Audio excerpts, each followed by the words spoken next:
புதிய காரியங்கள் செய்திடுவாரே சுராஜா. இந்த புதிய நாளில் புதிய கிருபை தந்து நடத்திடுவாரே சுராஜா.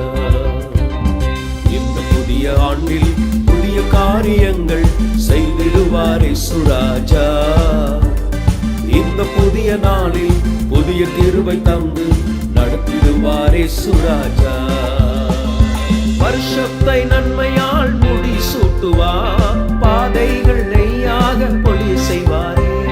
வருஷத்தை நன்மையால் முடி சூட்டுவார், பாதைகள் நெய்யாக பொழி செய்வாரே. அல்லேலூயா அல்லேலூயா அல்லேலூயா ஆமென் அல்லேலூயா. அல்லேலூயா அல்லேலூயா அல்லேலூயா ஆமென் அல்லேலூயா.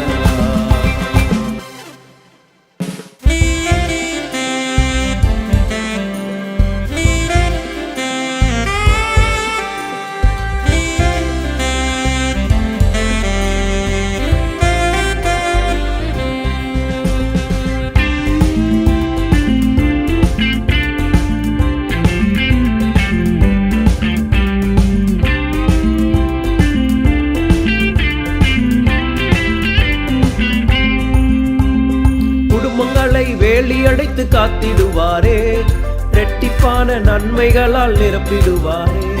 குடும்பங்களை வேலி அடைத்து காத்திடுவாரே, இரட்டிப்பான நன்மைகளால் நிரப்பிடுவாரே. அல்லேலூயா அல்லேலூயா அல்லேலூயா ஆமென் அல்லேலூயா. அல்லேலூயா அல்லேலூயா அல்லேலூயா ஆமென் அல்லேலூயா.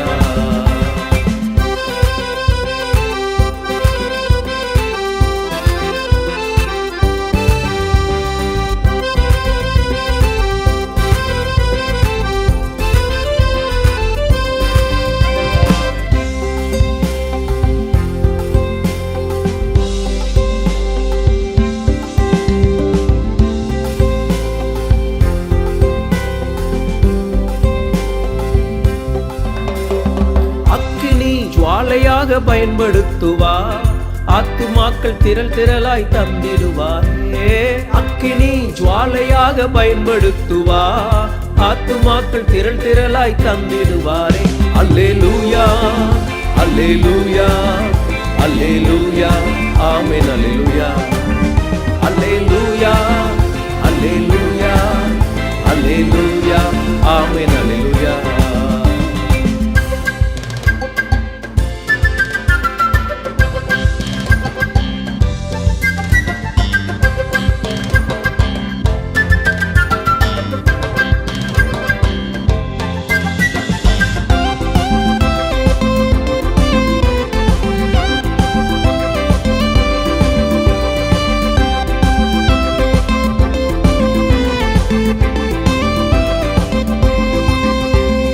தேசத்தில் தேவ மகிமை வெளிப்படுமே, அந்தகார வல்லமைகள் அழிக்கப்படுமே.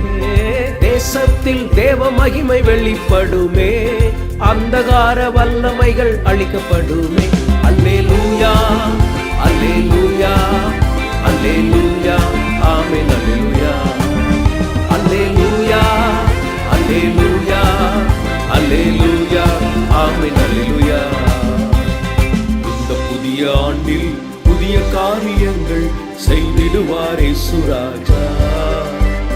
இந்த புதிய நாளில் புதிய கிருபை தந்து நடத்திடுவாரே சுராஜா. இந்த புதிய ஆண்டில் புதிய காரியங்கள் செய்திடுவாரே சுராஜா. இந்த புதிய நாளில் புதிய கிருபை தந்து நடத்திடுவாரே சுராஜா.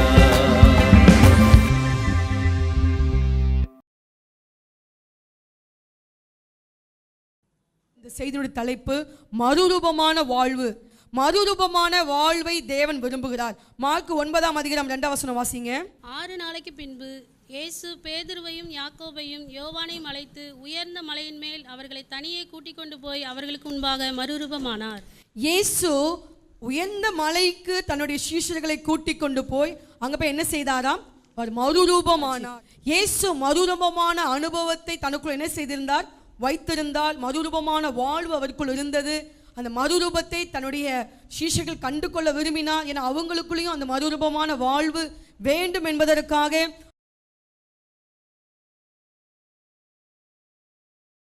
இப்போ கீழ்ப்படிவேன் என்று நீங்கள் சொன்னீர்கள் என்றால், வாக்கு கொடுத்தால் இயேசு என்ன செய்வாராம்? தேவன் என்ன செய்வார்? உபாகமம் 26:18-19 வாசிங்க. கர்த்தரும் உனக்கு வாக்கு கொடுத்து உனக்கு சொல்லி இருக்கிறபடி சரி, நீ வாக்கு கொடுத்தா கர்த்தர் உனக்கு வாக்கு கொடுப்பார். நம்ம வாக்கு கொடுத்தாதான் இயேசு நமக்காக வாக்கு கொடுப்பார். ஆமென். இப்ப நான் கீழ்ப்படிவேன் என்று வாக்கு கொடுத்தோம்னா தேவன் நமக்காக ஒரு வாக்கு கொடுப்பாரா? அதை வாசிங்க. நீ என்னுடைய கட்டளைகளை எல்லாம் கைக்கொண்டால் எனக்கு சொந்த ஜனமாய் இருப்பாய். நீ வாக்கு கொடுத்து கீழ்ப்படிஞ்சா நீ எனக்கு எப்படி இருப்ப? முதல்ல சொந்த ஜனமா இருக்கணும். நம்ம சொந்த ஜனமா இருப்போமா? ஒரு அலையிலே சொல்லுவோமா? நாம் இயேசுக்கு எப்படி இருப்போம்? சொந்த ஜனம். நாம் பிரத்தியார் கிடையாது. சார் சொல்லுவாங்க சொந்தக்காரங்களுக்காக நிறைய அட்ஜஸ்ட் பண்ணுவாங்க. பார்த்துருக்கீங்களா? சொந்தக்காரங்களா போயிட்டாங்கங்க, அதனால அட்ஜஸ்ட் பண்ணி தான் ஆகணும். தன்னுடைய சொந்தக்காரங்களுக்கு நம்ம எந்த அளவுக்கு இடம் கொடுக்கிறோம். இப்போ தேவன் நம்ம என்ன சொல்றார்? நீங்கள் சொந்த ஜனமா இருப்பீர்கள். நீங்க பிரத்தியார் கிடையாது, நீங்க அந்நியர் கிடையாது, நீங்க மத்த ஜாதி கிடையாது, நீங்க இயேசுவோட பிள்ளை, சொந்த ஜனமா இருப்பீர்கள். அடுத்தது, நான் உண்டு பண்ணின எல்லா ஜாதிகளை பார்க்கிலும் புகழ்ச்சியிலும் கீர்த்தியிலும் மகிமையிலும் உன்னை சிறந்திருக்கும்படி செய்வேன். நான் உண்டாக்கின உலகத்தில் இருக்க எல்லா ஜனங்களையும் நான் தான் உண்டாக்கினேன். நான் உண்டாக்கின எல்லா ஜாதிகளை காட்டிலும் நீ எனக்கு கீழ்ப்படிந்தாயனால் உன்னை புகழ்ச்சியும் கீர்த்தியும் மகிமையிலும் உன்னை சிறந்திருக்கும்படி செய்வேன். ஒரு அலையில சொல்லுவோமா? தேவன் எவ்வளவு பெரிய ஆசீர்வாதம் வச்சிருக்கிறார் பாருங்க. ஒரே ஒரு இத்தனை ஆசீர்வாதம் கொடுக்கிறாரு நமக்கு. தேவன் ஒன்னே ஒன்று தான் சொல்றாரு, நீ என்ன செய்? கீழ்ப்படி. அவ்வளவுதான். நம்ம செய்ய வேண்டியது ஒண்ணுதான். என்னது? கீழ்ப்படி. நான் உன்னை புகழ்ச்சியா மாற்றுவேன், கீர்த்தியா மாற்றுவேன், மகிமை உள்ளவனா மாற்றுவேன், என்னோட சொந்த ஜனமாய் மாற்றுவேன், பசுத்த ஜனமாய் மாற்றுவேன். அவர் நம்மளை அப்படியாய் மாற்றுவார். நம்மளை மகிமையா கர்த்தர் மாற்றுவார். எல்லாருக்கும் முன்பதாக உங்களை என்ன செய்வார்? கர்த்தர் மேன்மைப்படுத்துவார், கனப்படுத்துவார், புகழ்ச்சி உண்டாக்க வைப்பார். எங்க போனாலும் இகழ்ச்சி கிடைக்குதா? யாரை நம்மளை பார்த்தா இகழ்ந்துகிட்டே இருப்பாங்க. ஆனா தேவன் உங்களை எப்படி மாற்ற போகிறார்? புகழ்ச்சியாய் மாற்ற போகிறார், மகிமை உள்ளவங்களாய் மாற்ற போகிறார், சொந்த ஜனமாய் மாற்ற போகிறார். அப்பா பிதாவை என்று கூப்பிடத்தக்கதான புத்திர சுவீகாரத்தை நமக்கு என்ன செய்வார்? ஆண்டவர் கொடுக்கிறார். அதுதான் சொந்த ஜனம். இயேசுகிட்ட என்ன வேணா நீங்க கேட்கலாம், தகப்பனை போல நீங்க கேட்கலாம். எப்ப கேட்கலாம்? நம்ம கீழ்ப்படியும் போதுதான் செய்ய முடியும் அதை. ஆமென். இப்ப இயேசு மரண பரியந்தம் கீழ்ப்படிந்திருந்தார். சில நாட்கள் மாத்திரமல்ல, சில வருஷங்கள் மாத்திரமல்ல. சில விசுவாசி என்ன செய்வாங்க? சில வருஷம் கீழ்ப்படிஞ்சிருப்பாங்க. புதுசா வந்த சில காலங்கள் கீழ்ப்படிஞ்சு கொண்டே இருப்பாங்க. ஆனா கொஞ்சம் வளர வளர என்ன செய்ய மாட்டாங்க? நான் இத்தனை வருடம் விசுவாசி, நான் சீனியர், அதனால நான் இப்படிதான் இருப்பேன், நான் சொல்ற மாதிரி தான் எல்லாம் கேட்கணும். நிறைய இடங்கள் அப்படி இருக்குது. கர்த்தர் நம்ம சபைகள்லாம் கர்த்தர் விலக்கி கொண்டிருக்கிறார். நான் இத்தனை வருஷம் ஆச்சு, நான் ரட்சிக்கப்பட்டேன், நான் பெரிய ஆள் சபையில. அப்படி அல்ல, மரண பரியந்தம் நான் கீழ்ப்படுதல் நமக்கு இருந்துகிட்டே இருக்கணும். அல்லேலூயா. இயேசு தன்னை அப்படிதான் ஒப்பு கொடுத்தார், மரண பரியந்தம் ஒப்பு கொடுத்தார். அந்த கீழ்ப்படுதல், அந்த கீழ்ப்படுதலை இயேசு நமக்குள் விரும்புகிறார். அந்த கீழ்ப்படுதல் இயேசு நமக்கு தருவாராக. மூன்றாவதாக பிலிப்பியர் 2:7 இயேசுக்குள் எப்படிப்பட்ட ரூபங்கள் இருந்தது? தம்மை தாமே வெறுமையாக்கி அடிமையின் ரூபம் எடுத்து மனுஷர் சாயலானார். அடுத்ததாக இயேசு அடிமையின் ரூபம் எடுத்தார்.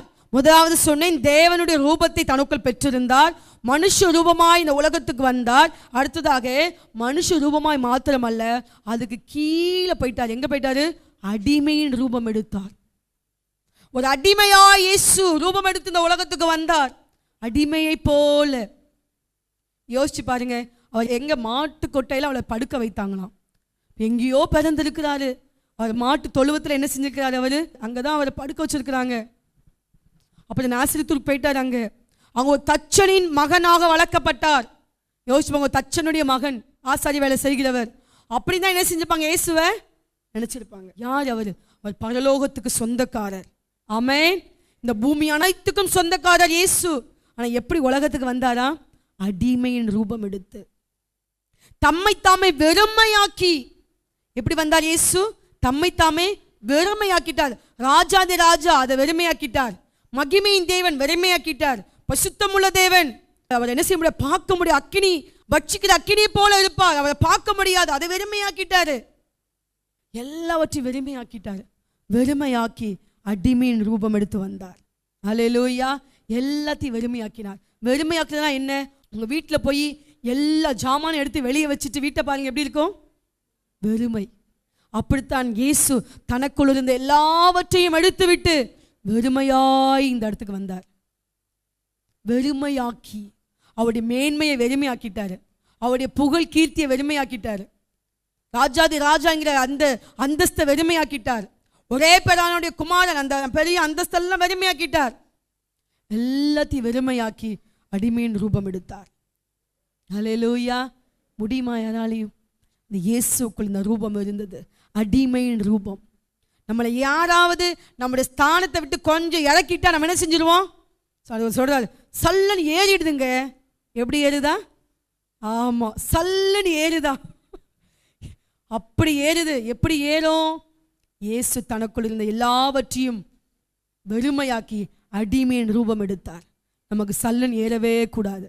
அல்லேலூயா. அந்த ரூபம் நமக்குள் இருக்க வேண்டும். யார் என்ன சொன்னாலும் ஆண்டு சொல்றால, ஒரு கணத்தில் அரைந்தால் ஆமா இன்னொரு கணத்தையும் நம்ம காட்டுறோமா? நீ அரைறதுக்கு முன்னாடி நம்ம அரைஞ்சிடுவோம். இருக்குதாங்க சிலர்லாம், சொல்றதுக்கு முன்னாடி கோபம் எழும்பிடும். அதுல வேற டெஃபினேஷன் வேற. நான் இப்படிப்பட்ட தெரியும் இல்ல, தெரிஞ்சு என் குடும்பத்தாரியே நடக்கல. இவர் கோபக்காரன் தெரிஞ்சு குடும்பத்தை என்ன செய்யணுமா? எவ்வளவு பெருமை பாருங்க. எல்லாம் மாற்றணும், அடிமையின் ரூபத்துக்கு வரணும். ஏன்னா இயேசு அடிமையின் ரூபம் எடுத்தனால தான் நம்ம எல்லாரையும் பொருளாக சம்பாதிச்சுக்கிட்டார். அல்லேலூயா. நம்ம அந்த ரூபம் நமக்குள்ள அதுக்காக நீங்கள் அடிமையாக போக வேண்டாம். அந்த இருதயத்துக்குள்ள அந்த எண்ணம் இருக்கணும். இருந்தால் தான் நம்ம அநேகரை சம்பாதித்து கொள்ள முடியும். நான் நேற்று ஒரு தம்பிகிட்ட சொல்லிட்டு இருந்தேன், தம்பி உங்கள் கோப குணத்தை மாற்றுங்க. நேற்று நைட்டு சொல்லிட்டு இருந்தேன். அப்படி மாற்றலைன்னா நமக்கு அநேகர் நட்புறவில் இருக்க மாட்டாங்க. நீங்கள் அநேகரை இழந்து போவீங்க. அதே தான் நம்ம அநேகரை இழந்து போக காரணம் என்ன? நமக்குள்ள இருக்கிற இந்த சுபாவங்கள். இயேசு இந்த சுபாவத்தெல்லாம் எல்லாத்தையும் அவருடைய மேன்மை, மகிமை, கீர்த்தி, புகழ்ச்சி எல்லாத்தையும் எடுத்துட்டு தன்னை வெறுமையா அந்த பூமிக்கு ஒப்பு கொடுத்தார். அல்லேலூயா. எவ்வளோ நல்ல தேவன் பாருங்க. நம்மகிட்ட வந்து நான் யார் தெரியுமா, நான் எவ்வளோ பெரிய கடவுள் தெரியுமா, இந்த உலகத்தில் நான் தானே உண்டாக்கினேன், இந்த மரஞ்செடி கொடி மிருகங்கள் பறவைகள் எல்லாம் நான் தானே உண்டாக்கினேன், மனுஷன் நான் தானே உண்டாக்கினேன், உன்னையும் தான் நான் தான் உண்டாக்கினேன்னு சொல்லி அவர் பெருமை பாராட்டவில்லை. அவர் அடிமையின் தாழ்மையின் ரூபம் எடுத்து வந்தார். அல்லேலூயா. அப்படிப்பட்ட அந்த இயேசு பிதா அந்த அடிமையின் ரூபத்தை எடுத்து வந்தார். அடிமைனா சாதாரண விஷயம் கிடையாது. அடிமைகளை பற்றி நீங்கள் சர்ச் பண்ணி பாருங்க. அடிமை என்கிறவங்க பயங்கர மோசம். அடிமையானவன் தன்னால் சுயமா எதையும் பேச முடியாது, தன்னுடைய விருப்பத்தை அவன் செய்ய முடியாது, தன்னுடைய விருப்பத்தை நடக்க முடியாது, தான் விரும்பின ட்ரெஸ் போட முடியாது, விரும்பின சாப்பாடு சாப்பிட முடியாது. அல்லேலூயா. அதுதான் அடிமைத்தனம். அடிமையானவங்களை எவ்வளவு சித்திரவதைப்படுத்துறாங்க. கர்த்தர் நம்முடைய தேசத்தை கூட அடிமைத்தனத்தில் மாற்றி கொண்டு இருக்கிறார். அல்லேலூயா. அடிமைத்தனம் அவ்வளவு பயங்கரமான அடிமைத்தனம். அதெல்லாம் சிங்கங்களுக்கு இரையாக்குகிறார்கள், முதலைகளுக்கு இரையாக்குகிறார்கள், அம்புகளுக்கு இரையாக்குகிறார்கள் அடிமைகளை. அப்படிப்பட்ட அடிமைதான் நான் இயேசு தன்னை அப்படி ஒப்பு கொடுத்து வந்தார். அவள் அடிமையின் ரூபம் எடுத்து வந்தார். ஏன் அவர் அடிமையின் ரூபம் எடுத்து வர வேண்டும்? எபிரேயர் 2:15 வாசிங்க. ஜீவ காலமெல்லாம் மரண பயத்தினாலே அடிமைத்தனத்திற்குள்ளானவர்கள் யாவரையும் விடுதலை பண்ணும்படிக்கும் அப்படி ஆனார். ஏன் இயேசு அடிமையின் ரூபம் எடுத்து வர வேண்டும் என்றால், மரண பயத்திலே அடிமைத்தனத்துக்குள்ளாக இருந்தவர்களை என்ன செய்யறாராம்? விடுதலை பண்ணும்படியாக. ஏங்க இயேசு அடிமைத்தனம் எடுத்து அடிமையின் ரூபம் எடுத்து வர வேண்டும்? அழகா சொல்லப்பட்டிருப்பாங்க வசனம். ஏன் வர வேண்டும் என்றால், மரண பயத்திலே அடிமையாக்கப்பட்டவர்களை விடுதலையாக்கும்படியாக. நல்லா கவனிங்க.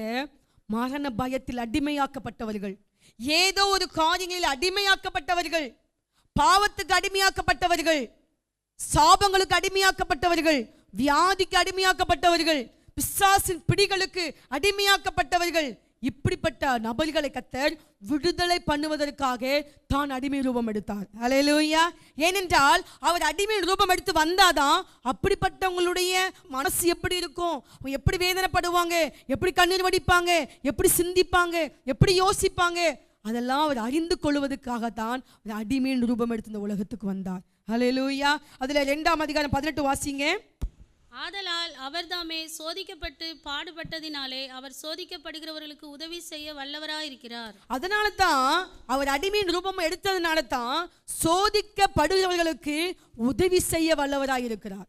ஆமென், அல்லேலூயா. சோதிக்கப்படுற நபர்களுக்கு அவர் உதவி செய்யறதுக்காக தான் இந்த அடிமையின் ரூபத்தை இயேசு எடுத்தார். அடிமையாய் ஒப்பு கொடுத்தால் தன்னை. கலாத்தியர் 5:1 வாசிங்க.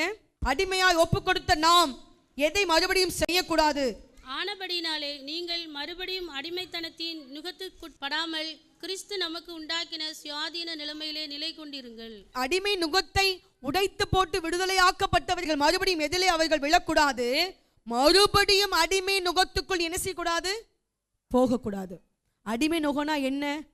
பாவம் ஒரு அடிமை, சாபம் ஒரு அடிமை, சில கெட்ட குணங்கள் ஒரு அடிமை, ஒரு கோபம் ஒரு அடிமை, மூர்க்கம் ஒரு அடிமை, நிறைய அடிமைத்தனங்கள் இருக்குது. இந்த அடிமைத்தனங்கள் இருந்து விடுதலையாக்கப்பட்டிருக்கிறோம். இயேசு நம்ம என்ன செய்திருக்கிறார்? அவருடைய ரத்தத்தை நம்மேல் சிந்தி நம்மேல ஊற்றி நம்மளை என்ன செஞ்சிருக்கார்? ஆண்டவர் விடுதலை ஆக்குகிறார், விடுதலை ஆக்கி இருக்கிறார். மறுபடியும் நீ என்ன செய்யக்கூடாது? அந்த அடிமைத்தனத்துக்குள்ள நீ போகக்கூடாது. அல்லேலூயா. ஜாக்கிரதையா இருக்க வேண்டும். மறுபடியும் அந்த சுயாதீன நிலைமை, உனக்கு அந்த சுயாதீனத்தை கொடுத்துட்டார். இப்ப அடிமை கிடையாது. 7 வருஷம் ஆண்டவர் வந்து இஸ்ரவேல் ஜனங்களுக்கு சொல்றார், 7 வருஷம் உனக்கு என்ன செய்யணும்? உன் அடிமையானவனை நீ 7 வருஷம் வச்சுக்கோ. 7ஆம் வருஷம் என்ன செஞ்சு நீ விட்டு அவனை விடுதலை பண்ணிடு.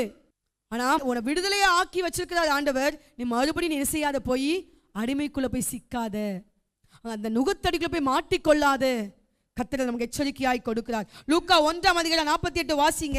இந்த அடிமையின் ரூபம் எடுத்து இயேசு வந்தார். அவர் தம்முடைய அடிமையின் தாழ்மையை நோக்கி பார்த்தார். இதோ இது முதல் எல்லா சந்ததிகளும் என்னை பாக்கியவதி என்பார்கள். இங்க பாருங்க, இயேசுவை பெற்றெடுத்த தாய் சொல்லுகிறார், அவர் அடிமையின் தாழ்மையை நோக்கி பார்த்தார். இந்த மரியாள் அம்மா எப்படி இருந்தாங்க? அவங்க ஒரு அடிமை போல ஒப்பு கொடுத்திருந்தாங்க.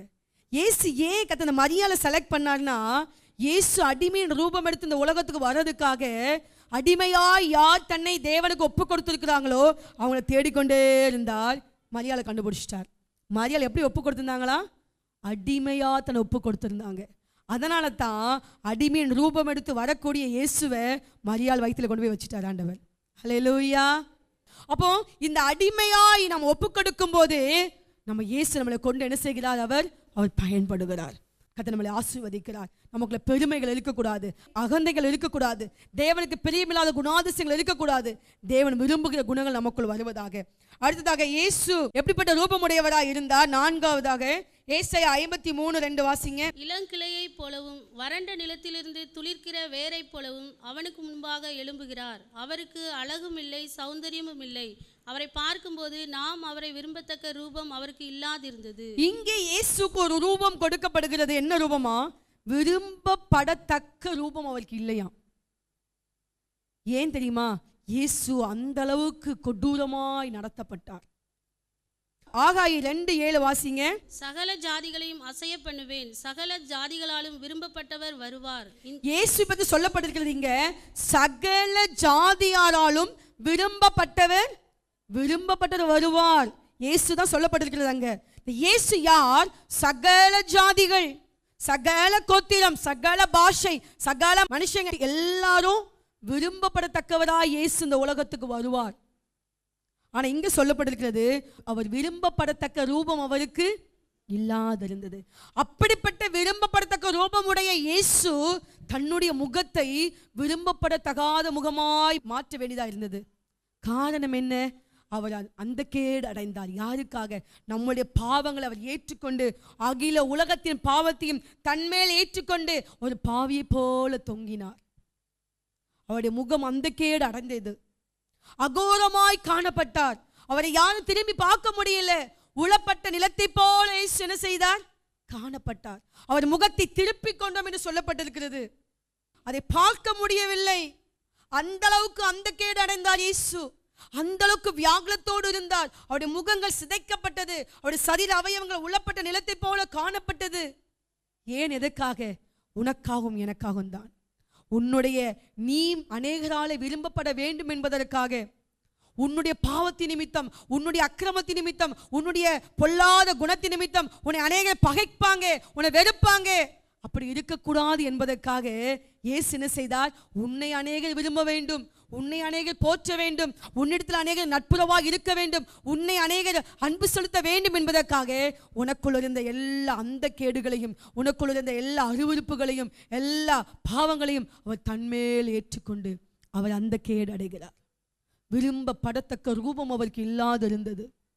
அவர் எல்லாராலும் விரும்பப்படத்தக்கவர் என்று சொல்லப்பட்டிருக்கிறது. ஆனால் தன் ரூபத்தை என்ன செய்கிறார்? அவர் நமக்காக மாற்றிக்கொள்ளுகிறார். ஏன்னா நாம் அடிப்பட வேண்டும், நாம் காயப்பட வேண்டும், நாம் துப்பப்பட வேண்டும், நாம் சவுக்காலால் அடிப்பட வேண்டும், நம்முடைய வாழ்க்கை இப்படியாக மாறப்பட வேண்டும். அப்படிப்பட்ட நிலைமையில் இருந்த நம்மை தேவன் என்ன செய்கிறார்? அதையெல்லாம் கொடுங்கப்பா, நான் ஏற்றுக்கொள்கிறேன், என் பிள்ளைங்களை ஃப்ரீயாக விடுங்கன்னு சொல்லி நம்மளை என்ன செஞ்சுட்டார்? ஆண்டவர் நம்மளை ஃப்ரீயாக விட்டுட்டார். அடிமையை நுகத்தை உடச்சி போட்டு அவர் எல்லாத்தையும் ஏற்றுக்கொண்டார். அவருக்குள் விரும்பப்படத்தக்க ரூபம் இல்லாது இருந்தது. காரணத்தை அறிந்து கொள்ள வேண்டும். ஏன்? நமக்காகத்தான் அவர் அப்படி ஆனார், நமக்காகத்தான் அப்படி ஆனார். இன்னும் இயேசுவை விரும்பாத எத்தனையோ கோடிக்கணக்கான ஜனங்கள், லட்சக்கணக்கான ஜனங்கள், இந்த திருச்சி பட்டணத்தில் எத்தனையோ லட்சக்கணக்கான ஜனங்கள் இருக்கிறாங்க. இயேசுவை விரும்பாமல் இருக்கிறாங்க, இயேசுவை ஏற்றுக்கொள்ளாமல் இருக்கிறாங்க, இயேசுக்கிட்ட அன்பு செலுத்தாமல் இருக்காங்க, இயேசுவை தெய்வமாக ஏற்றுக்கொள்ளாமல் இருக்கிறாங்க. நாம் எல்லாரும் அவங்களிடத்துல சென்று இயேசுவை விரும்பப்படத்தக்கவரா அவங்களுக்குள்ள நம்ம சொல்லணும். அல்லேலூயா. நம்ம இயேசுவை விரும்பி வந்திருக்கிறோமா? ஆமென். இயேசு எனக்கு போதும், என் வாழ்க்கையில் என்ன வந்தாலும் இயேசு எனக்கு போதும், நான் வாழ்ந்தாலும் மரித்தாலும் இயேசு எனக்கு போதும். அப்படி நம்ம இயேசுவை விரும்பி வந்திருக்கிறோம். விரும்பாத ஜனங்கள் எத்தனை பேர் வெளியே கிடக்குறாங்க, அவங்களெல்லாம் என்ன செய்யணும்? இயேசுவை விரும்ப வைக்கிற அந்த இடத்துக்கு கூட்டி கொண்டு வரணும். அதுதான் தேவன் நமக்கு கொடுக்கிற, தேவன் நம்மகிட்ட எதிர்பார்க்கிற ஒரு காரியம். அல்லேலூயா. அவர் விரும்பப்படத்தக்கவர், எல்லாராலும் விரும்பப்படத்தக்கவர். ஆனால் விரும்பப்படாத ரூபமாய் அவர் காணப்படுகிறார். அநேகரை இயேசுவனை கொண்டு வாருங்க, அதுதான் அவருடைய விருப்பமாக இருக்கிறது. யாரெல்லாம் இயேசுவை வெறுக்கிறாங்க அவங்களுக்காக ஜெபம் பண்ணுங்க, அவர்களையும் இயேசு விரும்பத்தக்க இடத்துக்கு அவங்கள கூட்டி கொண்டு வாருங்க, இயேசுடைய பிள்ளையாய் மாற்றுங்க. அதுதான் இயேசுடைய விருப்பமாக இருக்கிறது. அல்லேலூயா. இயேசுடைய ரூபம் நமக்குள் இருக்க வேண்டும். அந்த ரூபத்தை நாம் பெற்றுக்கொள்ள வேண்டும். என்ன ரூபம்? அவர் தேவனுடைய ரூபமாக இருந்தார். அந்த தேவனுடைய ரூபமாக இருந்ததை கொள்ளையாடின பொருளாக எண்ணாமல், அந்த கொள்ளையாடின பொருளாக அவர் வச்சுக்கல, அதை அப்படி விட்டு கொடுத்து மனுஷ சாயலாக வந்தார், மனுஷ ரூபம் எடுத்து வந்தார். ஏன்? நம்மை போல பாடுபடுறதுக்காக வந்தார். அல்லேலூயா. அது மாத்திரமல்ல, அதை விட கீழே அடிமையின் ரூபம் எடுத்து வந்துட்டார். அவர் மனுஷ சாயல் எடுத்து வர்றதே எவ்வளோ பெரிய விஷயம். நம்ம என்ன செய்வோம்? நம்ம படிப்போட்டு நம்ம இறங்க மாட்டோம், நம்முடைய பதவியை விட்டு நம்ம இறங்க மாட்டோம், நம்ம அந்தஸ்தை விட்டு நம்ம இறங்க மாட்டோம். ஆனால் இயேசு எல்லாவற்றையும் விட்டுட்டு இறங்கி வந்தார், அடிமையின் ரூபம் எடுத்து வந்தார். அது மாத்திரம் இல்லாமல் விரும்பப்பட ரூபம் இல்லாமல் வந்துட்டார். எல்லாம் நமக்காகத்தான். நாம் தேவனுக்கு முன்பதாக நல்லவர்களாய் ரட்சிக்கப்படத்தக்கதாக இருக்க வேண்டும் என்பதற்காக இயேசு எல்லாவற்றையும் ஏற்றுக்கொண்டார். இயேசுடைய ரூபம் நமக்குள் வர வேண்டும். மேலா எழுப்பி நிற்போமா? ஹல்லேலூயா. ஸ்தோத்திரம் ஆண்டவரே. ஆண்டவரே மே துதிக்கிறோம் ராஜா. ஆவியானவரே மே துதிக்கிறோம் ஐயா. இயேசு எப்படிப்பட்ட ரூபமுடையவராக இருந்தார்? தேவனுடைய ரூபம் அவருக்குள் இருந்தது, தேவனுடைய குணாதிசயங்கள் அவருக்குள் இருந்தது. பரிசுத்தம், அன்பு, இரக்கம், மன்னிப்பு, மனதுருக்கம் எல்லாம் இயேசுக்குள்ள இருந்துச்சு. அந்த ரூபத்தை அவர் பெற்றிருந்தார். அது மாத்திரமல்ல, அதுக்கு தன்னை தாழ்த்தினார். எப்படி? மனுஷ ரூபம் எடுத்து உலகத்துக்கு வந்தார். அவ்வளோ தேவாதி தேவன், ராஜாதி ராஜா, கத்தாதி கத்தர், எல்லாவற்றுக்கும் காரண கத்தா அவர் மனுஷ சாயல் எடுத்து இந்த உலகத்துக்கு வந்தார், மனுஷ ரூபம் எடுத்து உலகத்துக்கு வந்தார். எதற்காக? உங்களை போல இருக்கிற என்னையும் உங்களை ரட்சிப்பதற்காக வந்தார். அல்லேலூயா. நாம் ரட்சிக்கப்பட வேண்டும் என்பதற்காக, நாம் பரிசுத்தமாக்கப்பட வேண்டும் என்பதற்காக, நாம் அடிக்கப்படக்கூடாது, நாம் தண்டிக்கப்படக்கூடாது, நாம் நரகத்துக்கு போகக்கூடாது என்பதற்காக இயேசு எல்லாவற்றையும் தன்மேல் ஏற்றுக்கொண்டார். இயேசு தன்னை மனுஷ சாயலாய் அர்ப்பணித்தார், மனுஷ ரூபமாய் அர்ப்பணித்தார், அடிமையின் ரூபமாய் அர்ப்பணித்தார். அவரை போல தேவன் நம்மளை உருவாக்கும்படியாக, அவரை போல நம்மளை மாற்றும்படியாக. எல்லாரும் வலது கத்தை வைத்து கேட்போம் ஆண்டவர்ட்ட. ஹல்லேலூயா, ஹல்லேலூயா. உங்களை போல என்னை உருவாக்குங்க ராஜா. உங்க முக சாயலை போல, உம்மை போல, உம்முடைய முகம், உம்முடைய ரூபத்தை போல என்னை நீ உருவாக்குவீராக. ஆவியானவரே ஒப்பு கொடுக்கிறோம் ஐயா, முற்றிலுமாய் அர்ப்பணிக்கிறோம் ஐயா. ஆண்டவரே இந்த குணங்கள் எனக்குள்ள வரட்டும், இந்த ரூபங்கள் எனக்குள்ள வரட்டும், இந்த சாயல் எனக்குள்ள வரட்டும் ஆண்டவரே. ஸ்தோத்திரம், ஸ்தோத்திரம் ஐயா. நீ அப்படியே தாழ்த்தி அர்ப்பணிக்க மகிமைப்படுங்க. இயேசு கிறிஸ்து மூலம் ஜெபிக்கிறோம் நல்ல பிதாவே, ஆமென், ஆமென். Rock City AG Church service timing Sunday morning 5 a.m., 7 a.m., 9 a.m. and 11 a.m. Evening 6:30 p.m. Branch Church AG Blessing Center Sunday morning service 9 a.m. near Ariyamangalam EB Office Street, Thidir Nagar Road. Our address AM Plaza, number 8/1, second floor, opposite Sidambaram Mahal, Trichy 620002. Cell phone 9976607364.